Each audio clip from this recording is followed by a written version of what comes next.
金星進入金牛座，擺脫自我懷疑的折磨，穩固內在的價值。星象靜局了一陣子後，終於由金星換座來打破悶局。早前金星與海龍星擦身而過，為自我價值帶來艱巨挑戰，產生無盡的自我懷疑。此時金星慢慢轉入金牛座，那穩固的力量將支撐我們在動盪後重建內在價值，活出生命該有的節奏。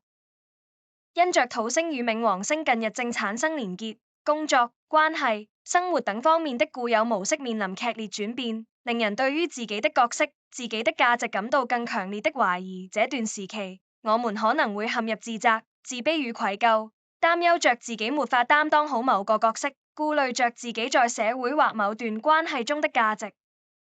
若然最近受到如此狀況的折磨，而且無論如何發力也依舊無從改變，甚至引發更大的反作用力去將你推倒，那就正正反映着你向着不當的方向去證明自我，於是只能轉入恐慌，而沒法看清內在的虛空，結果就在強迫自己趕快做什麼，去彌補那份莫名的罪疚感及匱乏感。隨着金星進入穩定的金牛座，那股處之泰然的力量將留着我們心靈的步伐，提示我們向內在的核心去穩住個人的力量。這段時期不必去跟他人比較，也不必去尋求大眾所謂的標準價值，而是聚焦在什麼值得你去付出，什麼值得你去投資時間與心力。這時需要的並非橫衝直撞，與其去捕獲、爭取或達成什麼，不如先確立當下自己所擁有的是什麼，不再為做而做，或是錯走他人的道路。